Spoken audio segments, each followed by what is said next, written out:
Amigos, bienvenidos a Radio Uruguay, bienvenidos a La Máquina de Pensar. ¿Cómo están? Espero que anden bien. Llegamos al viernes aquí en La Máquina de Pensar. Vamos a compartir un programa especial y que tiene características muy especiales. Yo se los comenté, fui invitado a la Feria del Libro de Paysandú y ahí, me encontré con varios amigos argentinos y entre otros pude conocer al escritor argentino, profesor universitario, ensayista y novelista Martín Coan. Con él estuvimos de alguna forma presentándolo en la Feria del Libro de Paysandú. Ahora bien, la charla que dio Martín Coan es extremadamente interesante sobre el lenguaje, sobre las posibilidades, sobre la vinculación entre el lenguaje y la política, algo que me parece que es muy interesante, sobre todo por su visión. El problema, lo que les voy a aclarar ahora, es que la calidad del audio no es la mejor. Lo vamos a pasar a La Máquina de Pensar bajo la idea, bajo el concepto de que es importante compartirlo porque Martín Coan tiene ideas muy precisas y muy interesantes sobre literatura y política. Así que los invito a oírlos ya mismo. Amigos, gracias por estar aquí en Paysandú, la Feria del Libro. Para mí es un honor, es un placer presentar a uno de los escritores argentinos más importantes de estos momentos. Me refiero a Martín Coan. Eres escritor, licenciado, es profesor de enseñanza secundaria normal. Dice aquí, sos profesor de la UBA, en la Universidad de la Patagonia también. La Patagonia ya no. Han presidido. Y tiene muchas novelas. Voy a mencionar solo algunas. Las más famosas, por lo menos las que yo, El Museo de la Revolución, Ciencias Morales, Cuentas Pendientes, Bahía Blanca, Fuera de Lugar, ha ganado premios, ha sido traducido en Europa, tiene libros de cuentos también y tiene ensayos. La última producción, ahora se lo vamos a preguntar, es un libro de ensayos que se llama 1917, creo que ese es tu último libro, pero ahora te voy a preguntar. También hiciste ensayos sobre Walter Benjamin o sobre Imágenes de vida, relatos de muerte de Eva Perón, Cuerpo y Política en el año 98. Bienvenido a Paysandú, gracias por estar con nosotros. ¿Cómo andás? Muy bien, soy yo el que agradece la invitación, muy contento de estar en Paysandú y que me hayan recibido así. Si te parece, primero la pregunta es, 1917 es tu último libro, tu última publicación, es un ensayo, y vos has trabajado el tema de la literatura, la política y la memoria. Son dos grandes frases así, que es muy difícil y que a veces se han bastardeado bastante, ¿no? Se han bastardeado mucho, en un momento cayó mucho la idea del compromiso, pero Martín Coan le ha encontrado una vuelta, y eso te voy a preguntar, a cómo vincular la literatura y la política. Yo hace poco leía una frase de Flaubert, que decía Flaubert, que un escritor su obra tiene que hablar políticamente, pero más allá de él. ¿Vos qué pensás? Pienso lo mismo.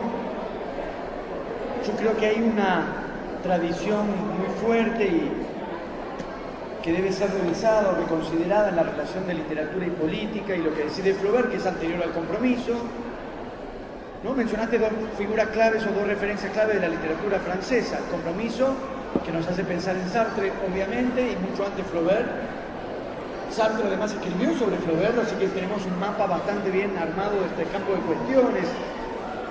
Y lo que yo creo es que la relación de la literatura y la política, o mejor dicho, la figuración de la política en la literatura, ha quedado demasiado atada a dos vertientes, que son, por una parte, el realismo literario, la idea de que la literatura sea realista, practique el realismo para poder narrar o referir o representar lo político, la idea de que solamente, idea con la que anticipo yo no estoy de acuerdo, la idea de que solamente una literatura que se haga cargo de la representación de la realidad social en términos de una mímesis realista pueda ser política, o bien la otra variante, que es la que mencionaba, la tradición del compromiso, es decir, la idea de que lo político en la literatura pueda pasar por algo así como la premeditación, la intención, la posición del escritor.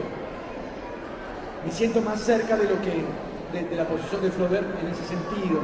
Y apuesto, y es lo que yo intento hacer, la posibilidad de una literatura que, sin pasar por las características del realismo, es decir, sin proponerse algo así como una representación fiel de la realidad social, pueda ser aún así política, que se pueda hablar de una literatura política que no pase por la tradición del realismo social, que significativamente es, desde el punto de vista estético, una línea muy conservadora.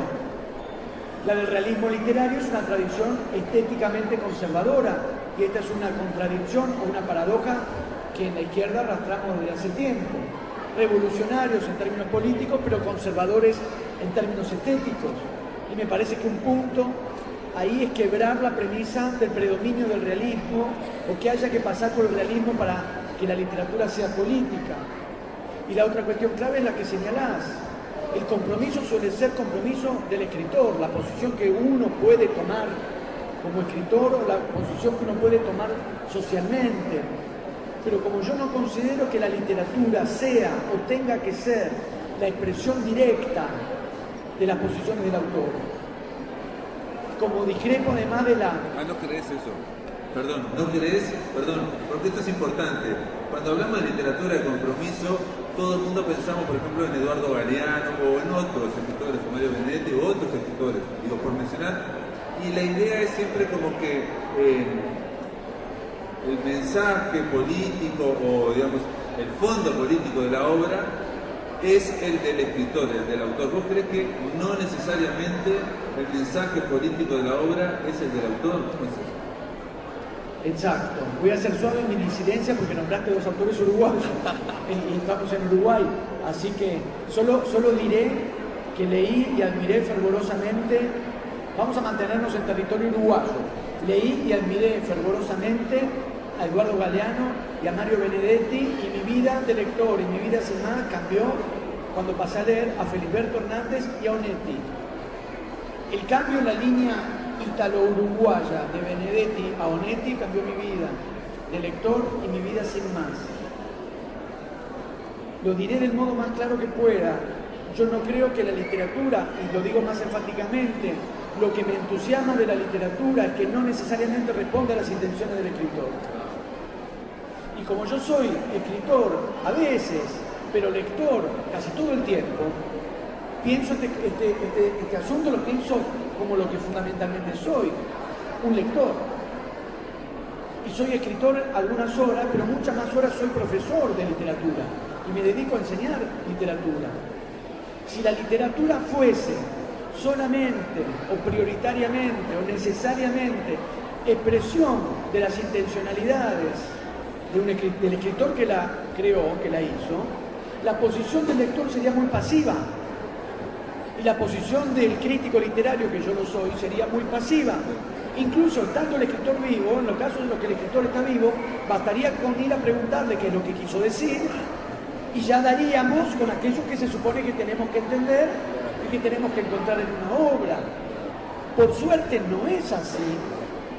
Por suerte la literatura va más allá, y a veces no solo más allá, en contra de las intenciones que un escritor pueda tener.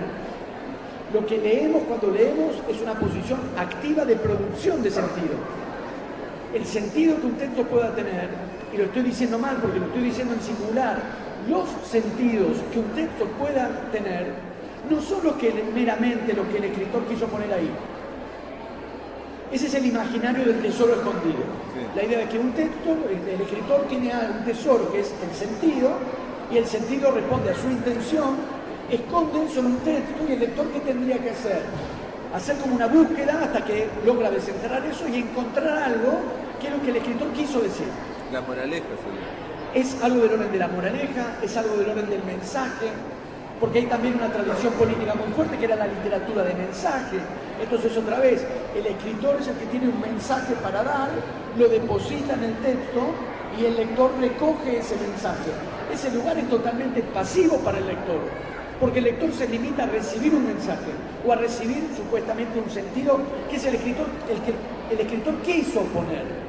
Yo apuesto y considero que la lectura es una práctica activa de producción de sentido. Cuando yo leo, produzco significación en el texto, y eso que yo produzco al leer, lo que produzco al enseñar, puede responder a lo que el escritor quiso decir o no. Vuelvo a mi posición de escritor. Cuando yo, ahora mismo, si hablamos sobre un texto mío, lo que yo pueda llegar a decir, gracias, sobre el texto para mí cuenta apenas como una opinión más. Hay una raíz, el lenguaje lo muestra muy bien, autor y autoridad claramente están ligados. Yo voy en contra de la autoridad del autor. La del autor es apenas una opinión más, no tiene soberanía sobre su texto. Un buen lector, un muy buen lector, puede producir sentidos en un texto por fuera del escritor y a menudo mejores que los del escritor. Lo que yo digo ahora no está lejos de lo que Marx decía de Balzac, hablando de literatura y política, y no vamos a pensar que Marx fuera un lector a quien las cuestiones políticas no le interesaban, porque le interesaban enormemente. Cuando Marx considera que Balzac, a pesar de ser lo que era, un reaccionario, y a pesar de ser lo que era, un monárquico que sentía nostalgia del viejo régimen, que aún así sus novelas expresan objetivamente una fuerte crítica a la sociedad burguesa, críticas que a Marx le produjeron gran interés, es un ejemplo para mí muy claro de una lectura que no queda supeditada a las intenciones del autor. Hay algo que Balzac expresó ahí, más allá y aún en contra de su premeditación. Porque lo cierto, no digamos ya en el terreno de la literatura, que es muy probablemente, yo diría certeramente, el uso más complejo y más sofisticado del lenguaje que hay.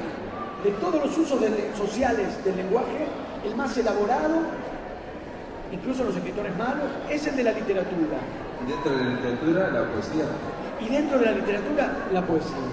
Para mí, yo estoy muy convencido de eso. Yo no escribo poesía y estoy seguro de la razón por la que yo no escribo poesía. No soy lo suficientemente bueno como escritor, no como poeta. Pero en el uso cotidiano del lenguaje, pensemos por un instante por fuera de la literatura, no somos dueños de la totalidad del sentido de lo que decimos. Siempre decimos al mismo tiempo menos de lo que estamos queriendo decir. Muchas veces estamos queriendo expresar algo y no terminamos de sentir que estamos diciendo lo que queríamos decir. Y muchas otras veces, o las mismas, decimos más de lo que queríamos decir.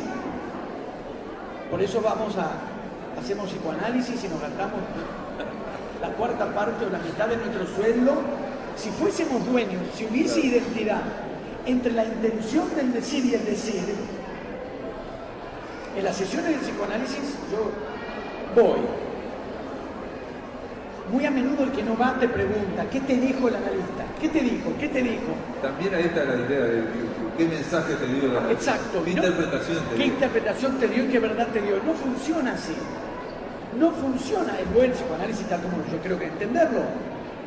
Esos momentos de deslumbramiento de la sesión psicoanalítica suelen ser cuando uno se escucha decir a sí mismo algo que uno no pensó que iba a decir.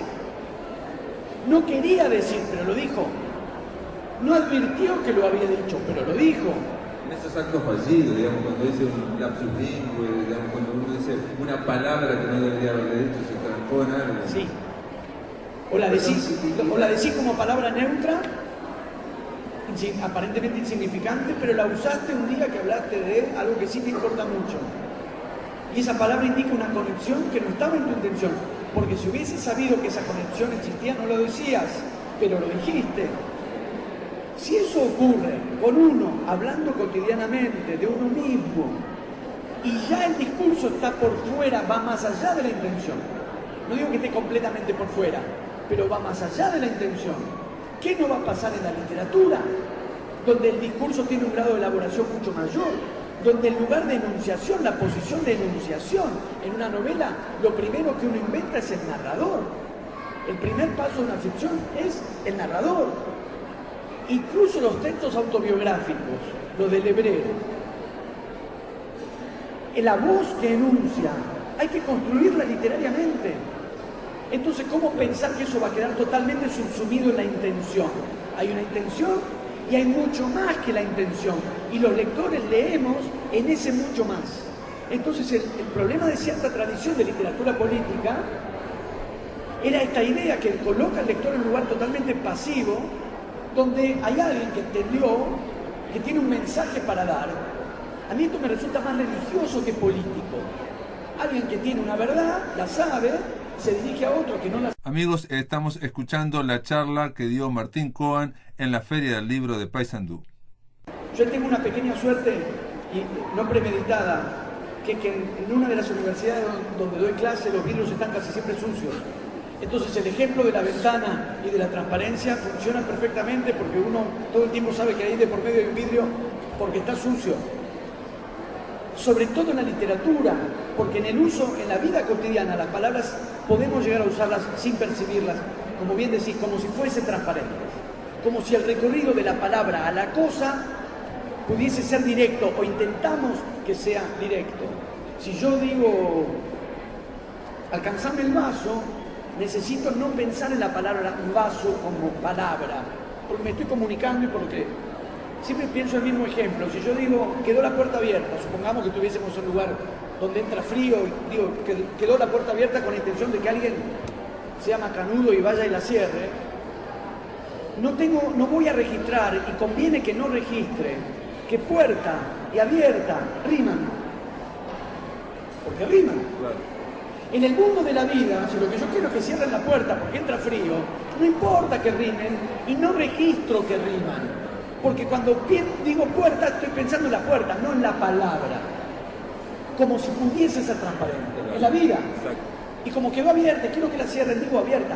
En la literatura uno siempre va a percibir las palabras en tanto que palabras, porque el vidrio no es transparente. Y ahí no puedo no advertir que puerta y abierta riman. Y en base a eso, de luego, cada uno verá qué decisiones toma. Cambio la palabra porque hay cacofonía. Me viene bárbaro porque estoy escribiendo un soneto y necesito rimar y esta rima me resuelve algo. Ahí cada uno verá qué hace en cada momento. Lo que no puedo dejar de percibir es las palabras en tanto que palabras. Porque para mí, la literatura es eso. Que si cotidianamente nos relacionamos con el lenguaje sin conciencia de que el lenguaje es lenguaje, la literatura nos pone en contacto con las palabras, la literatura nos pone en contacto con el lenguaje con conciencia de que hay palabras, con conciencia de que es lenguaje. Desde ahí damos la disputa a la política, creo yo. En una posición, en relación a lo que muy bien planteás, que en mí mismo oscila entre la euforia y la depresión.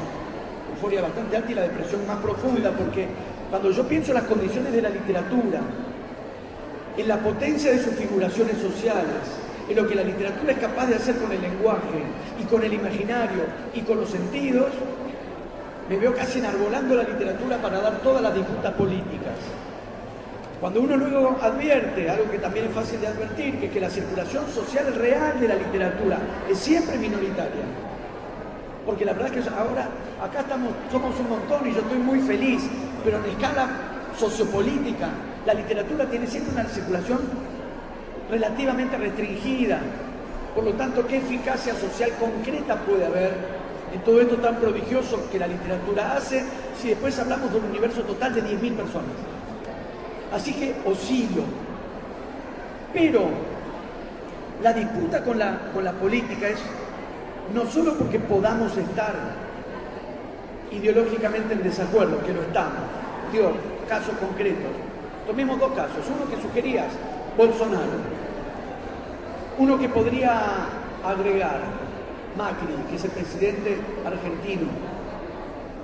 Acá hay un outlet Macri. Prefiero el outlet llamado Macri que si me dan a elegir Macri, prefiero que sea un outlet y no un presidente, que es como un presidente outlet el que tenemos.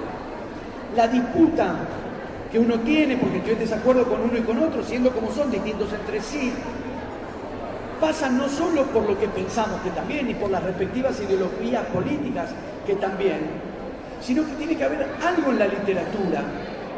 Por ejemplo, Bolsonaro, que es un militar, efectivamente, como es un militar, piensa que las palabras significan una sola cosa. Y no me estoy refiriendo solamente a lo que él piensa, que es aberrante en todos los casos que yo conozca, que los homosexuales son desviados, todo lo que piensa es aberrante. Pero si lo pienso desde la literatura, tengo esto otro para marcar también. Bolsonaro piensa que lo mejor es que las palabras sean claras y signifiquen una sola cosa. Entonces, la confrontación de literatura y política, en un caso como el de Bolsonaro, o cualquier pensamiento autoritario, es que la literatura plantea siempre la experiencia de una pluralidad de sentidos. Y nos plantea respecto del lenguaje una relación siempre abierta, siempre abierta. Cada nuevo lector que aparezca puede ver algo que antes nadie había visto y puede plantear una línea de sentido que antes no estaba, pero ahora sí. Antes no estaba y a la vez ya estaba. Cuando un lector lee, claro, si lee bien eso que leyó, ahora estaba en el texto, pero hasta que él no lo leyó, no lo habíamos visto. Esta condición de la literatura, esta disposición a explorar mundos abiertos y de sentidos eventualmente fuertes, pero no autoritarios. Esta concepción de la literatura y del lenguaje es de por sí contraria al autoritarismo. Incluso enarbolada desde posiciones ideológicas fuertes, yo las tengo, en la concepción de la literatura y del lenguaje, contraria a la idea de que alguien es dueño del sentido. Ni el autor literario, ni nadie. Nadie es dueño del sentido. Dios. Y para mí no existe, así que terminó el debate. Nadie es dueño del sentido. La literatura, en su modo de decir, en su modo de narrar, dice de por sí, nadie es dueño del sentido. Y eso es contrario a Bolsonaro. Entonces sería, te pregunto, a ver si lo entendí, el lenguaje, la literatura sería, el efecto político de la literatura sería el de un espacio de libertad, o sea, el de tratar de combatir el autoritarismo de que el lenguaje es como un vidrio, digamos, que se pueda, digamos, dar una orden o dar un mensaje y recibirlo. ¿Sería ese el efecto político? Es uno de los efectos políticos, uno de los que me interesa, y de hecho la conversación tomó este rumbo por eso. Porque al mismo tiempo, como nuestra relación con la realidad del mundo está siempre mediada por el lenguaje, no es que tenemos el lenguaje por un lado y el mundo por el otro. Y en un punto, efectivamente, la relación entre literatura y sociedad y literatura y política es que esos mundos están comunicados y están comunicados fundamentalmente por el lenguaje. Esto transforma también nuestra relación con el mundo. La idea de que los sentidos están abiertos y esto no es ningún relativismo, por eso marqué también, esto puede corresponder a posiciones ideológicas fuertes, yo las tengo. No es un relativismo, no es un eclecticismo, no es blandura en la posición. Es que las posiciones están planteadas de un modo exactamente contrario a cualquier dogma. Todo dogma es reaccionario. Por la manera que tiene de pensar la relación entre lenguaje y mundo, por la manera de pensar la relación entre sujeto y política. Si hay dogma, hay fijación, hay verticalidad. El dogma se imparte de arriba hacia abajo. Por ende, para mí un dogma revolucionario es un contrasentido, es una paradoja. E insisto, no es lo mismo dogma que convicción, no es lo mismo, no soy un relativista, no defiendo un eclecticismo. Posiciones fuertes, categóricas, rotundas en materia política, yo considero que las tengo. Y pongo mucho cuidado en que eso no se me convierta en dogma, o no enarbolarlo como dogma. La relación con el lenguaje que la literatura plantea, la relación entre el lenguaje y mundo que la literatura pone a funcionar, me entusiasma la posibilidad de que vaya a las antípodas de cualquier dogma. Esto implica que la posición política más fuerte o categórica que uno pueda tener, yo creo que las tengo, se plantea no como una verdad que yo le transmito al lector para que entienda lo que no entiende, como si yo fuese el Papa y bajo un pronunciamiento, la última encíclica. No quiero una literatura que se pronuncie políticamente como si pronunciara encíclicas. Las posiciones pueden ser fuertes y categóricas y no ser un mensaje que la autoridad, el autor, le baja al lector para que entienda. Una posición fuerte, categórica y al mismo tiempo lista a entrar en fricción, lista a ser completada, interpelada, discutida, leída. O sea, el lenguaje de la literatura como un espacio de libertad para precisamente liberar, digamos, a los lectores en cuanto a si tenemos una idea y después de leerlo ver que la cosa era un poco más distinta o se enriquece o se sintetiza un poco más. Exacto, porque lo que vos muy bien decías, en el fondo, la idea de que el lenguaje sea la premisa de que el lenguaje es transparente o la exigencia de que lo sea, a lo que apunta, a lo que presupone es que el mundo es simple y que la relación con el mundo es simple y el mundo es complejo y las relaciones con el mundo son complejas, perdón. Entonces, el ejercicio cotidiano del lector como ejercicio cotidiano con la complejidad de las figuraciones y de las propias posiciones. Lo contrario del dogmático, el dogmático vive relativamente tranquilo. Si yo hiciese el marxismo un dogma, entonces yo tengo 52 años, en los últimos 25 años de mi vida no me habría hecho ninguna pregunta, no me habría planteado ningún conflicto a mí mismo.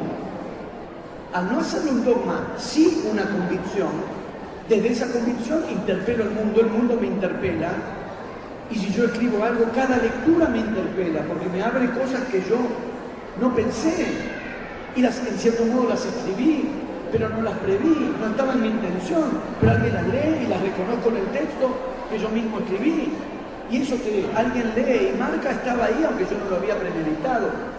Es del orden de la libertad, y necesariamente también del orden de los límites de la libertad. Uno de los momentos más libres que yo conozco es cuando te sentás a escribir, sobre todo cuando no empezaste. Con la página en blanco todo está por hacerse. Y es una de las situaciones que yo conozca donde menos condicionamiento hay. Sobre todo, sí, tal como yo entiendo la literatura, uno no escribe ni para el mercado, ni para el editor, ni para la causa política en términos de mensaje. Es un grado de libertad relativamente amplio, más amplio que casi todas las situaciones sociales que yo conozca. No obstante, en cuanto escribiste las primeras 2 palabras, 3, junto con la libertad nació el límite. Claro. Sí, ¿Qué sí, es? Te va limitando. Porque es lo que el lenguaje te permite decir y lo que a la vez te impide decir. Y lo que dice el propio lenguaje, ¿no? Porque como decía Borges, todo lenguaje es una tradición, y dice en un momento, estamos atravesados por poetas que ni conocimos, que nosotros no conocimos, pero son palabras, frases que ya vienen armadas y que tampoco sabemos que tienen armadas. Es absolutamente así. Y como es exactamente como vos decís, ¿cómo alguien podría pretender ser completamente dueño de lo que dice? Si no es completamente dueño de las palabras que usa. Si esas palabras vienen cargadas de sentidos y de usos y cargas ideológicas ajenas a uno. Uno maniobra con eso, pero no es dueño completo de eso. En Argentina, cuando yo era chico, o sea, hace un montón, todavía se decía cuando un amigo hacía mucho que no lo veías, no venía a las reuniones, o hiciste un cumpleaños no vino, hacía mucho tiempo que no lo veías, aparece, viene, justamente. Y se usaba mucho esta expresión, che, andabas desaparecido. Después de la dictadura, la palabra desaparecido ya cobra otra carga y uno ya no podría decir del mismo modo. Claro. Solo porque un amigo hace mucho que nos llama por teléfono ya no le podés decir andaba desaparecido. Porque hay algo, hay una carga ideológica, social, ya puesta sobre esa palabra. Y cuando ahora uno usa esa palabra, uno como escritor usa esa palabra, eso se vuelve inseparable de la carga ideológica y de la carga de sentido que esa palabra ya trae. Por lo tanto, sos dueño de la situación, estás escribiendo, sos libre, y a la vez el propio lenguaje te pone en diálogo con toda la tradición, la palabra que viene invocada vía Borges, toda la tradición que esa palabra tiene, esas palabras tienen, y luego las que van a tener para el lector, que pueden ser las mismas que para vos, o no. Y entonces, digamos, hablando de los dogmas, hay dogmas que vienen de larga trayectoria y hay nuevos dogmas que tienen que ver con el 2015, 2019, de todo el planeta Tierra, digamos, o con todo Occidente, no sé, que es, por ejemplo, todo el tema de lo políticamente correcto, en lo cual, digamos, estamos cada vez más enmarcados. Yo mismo, me hubieran dicho hace 10 años atrás que iba a decir en algún momento todo eso, como todas y todos, me hubiera dicho, es una estupidez, y digo, realmente, y uno se ve en algún momento escribiendo eso, y bueno, eso no son dogmas. Entre los muchísimos defectos que yo tengo, que es una gran cantidad, tengo el de hablar mucho y el de hacer las respuestas largas, y me obligo a mí mismo a recordar todos los puntos con los que estamos charlando. dijo, para que mi verborragia no deje cosas pendientes, y no retomé lo de lo políticamente correcto porque se ve que preferí. Porque es un punto clave que decís. Es un punto clave. Yo soy docente universitario y en ámbitos académicos, en algunos al menos, la epidemia de lo políticamente correcto es letal. Y como a menudo lo políticamente correcto se invoca en favor de causas nobles, vamos a decir así. Políticas. Causas políticas a las que uno adhiere, yo al feminismo adhiero fervorosamente, y empero se establece como un régimen normativo de lo que hay que decir y lo que no, de lo que se puede decir y lo que no. Yo creo que lo políticamente correcto es siempre una limitación. Y cuando un movimiento emancipatorio, cuando un movimiento político de liberación, por ejemplo el feminismo, que es un movimiento de liberación sexual y de emancipación de género, ha ido a parar o va a parar en algunos casos a la variante políticamente correcto, para mí tiene que sonar una alarma. Como suena en cualquier movimiento de emancipación, en cualquier movimiento revolucionario. Cuando en el marxismo aparece, digamos, la cuestión de lo políticamente correcto, efectivamente nuestro pensamiento se está convirtiendo en dogma. Perdón, y una de las cosas que pasa con lo políticamente correcto es que se empieza a leer o a entender todo literalmente. ¿Qué quiere decir? Que vos dijiste tal cosa y entonces si en Lolita el hombre va atrás de una chica de 12 años, entonces está hablando de la pedofilia, literalmente, y no hay que hablar. Porque hay algo que tiene el dogma y que tiene lo políticamente correcto sin necesariamente ser exactamente lo mismo, y que sería lo contrario de lo que yo entiendo por leer literatura, que es que uno ya tiene las conclusiones pensadas desde antes. Por eso describo también de la soberanía de la intención del autor, porque la intención está antes de la escritura. Si la intención del autor define todo, entonces todo está definido desde antes de la escritura. Eso es lo mismo que decir que la escritura no va a pasar nada. La escritura no va a tener ningún acontecimiento, la escritura va a ser la mera ejecución de lo que ya estaba. En el pensamiento políticamente correcto, las certezas están establecidas antes de que nadie diga nada. Ya sabemos antes. Entonces es lo contrario de lo que yo entiendo por pensamiento, que es abrirse a algo que tiene premisas. Uno tiene convicciones previas, pero el ejercicio del pensamiento es abrirse a algo que puede no estar. Si el punto de llegada va a ser el mismo que el punto de partida, entonces en el medio no ha pasado nada. Si yo al terminar un libro, mi punto de llegada va a ser el mismo que tenía antes de empezar, entonces ahí no hubo verdadera experiencia de lectura o no hubo experiencia de escritura. Eso no quiere decir que no haya convicciones previas, es que en el medio pasa algo o el lector puede hacer pasar algo. Lo políticamente correcto es otra manera de establecer las certezas antes. Eso es lo que tiene de dogmático, pero además suele ser pacato.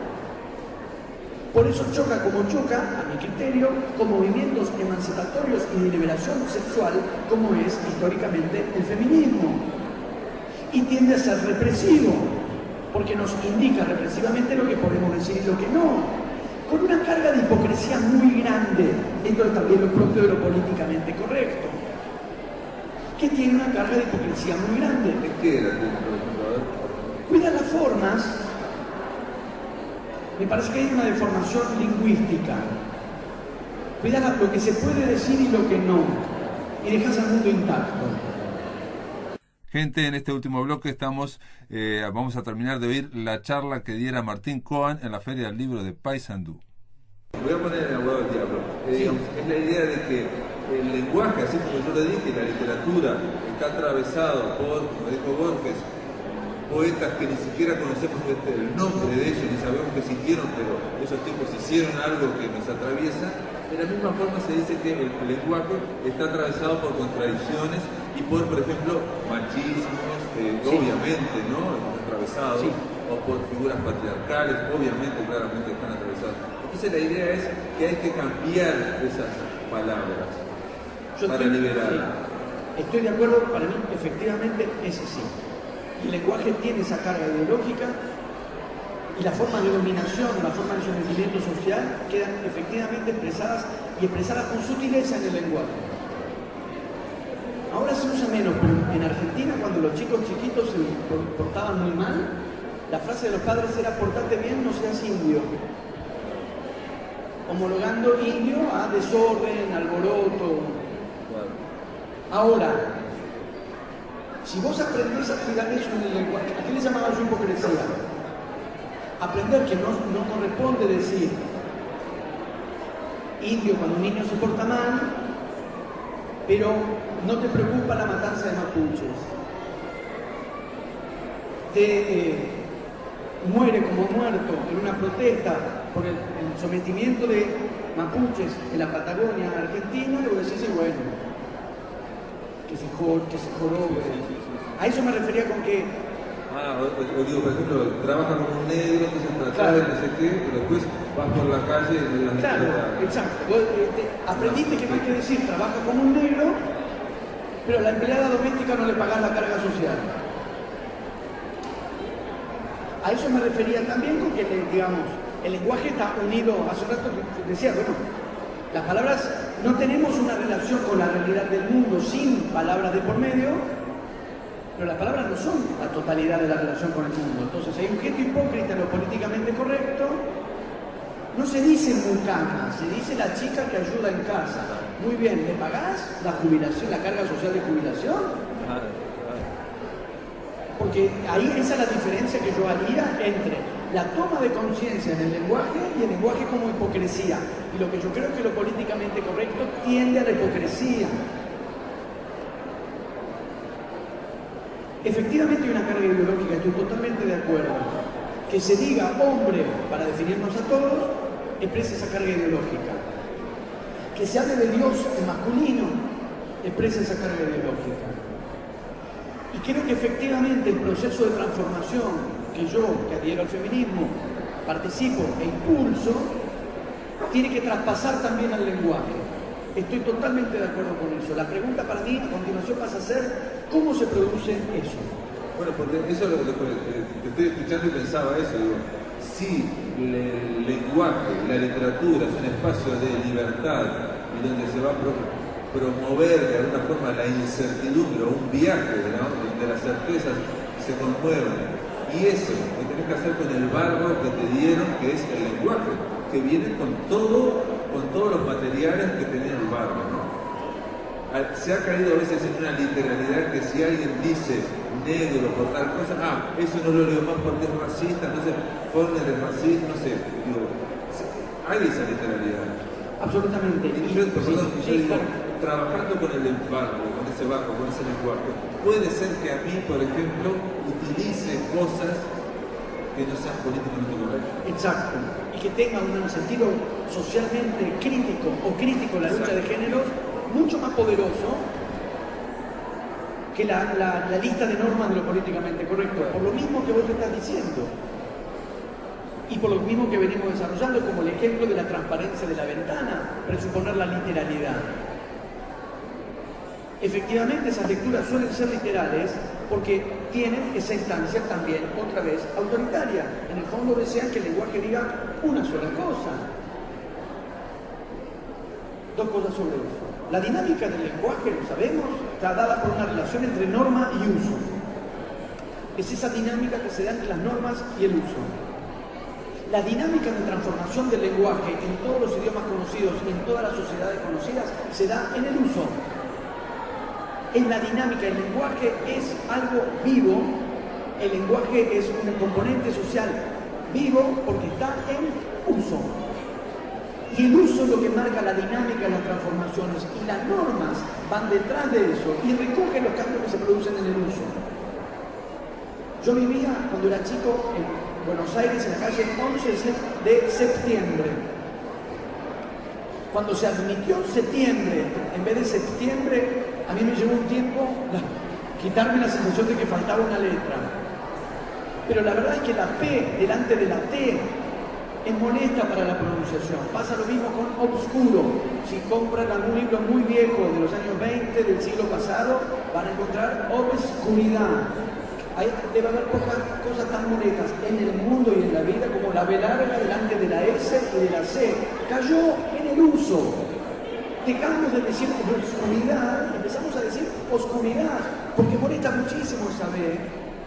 Y a la larga, la norma recoge el uso. El uso cambió la condición del lenguaje. Y la norma se hace cargo de que el uso ya ha transformado el lenguaje.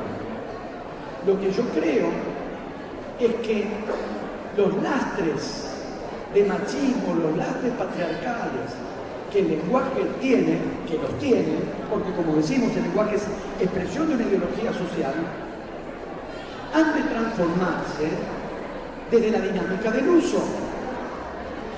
El desacuerdo que yo tengo con lo políticamente correcto es que impulsa en este caso la transformación del lenguaje desde la norma. Ahora no se dice así, se dice así. Yo confío mucho más en la transformación de la dinámica del uso. En las transformaciones de la dinámica del uso, el lenguaje ya ha pasado a ser inclusivo.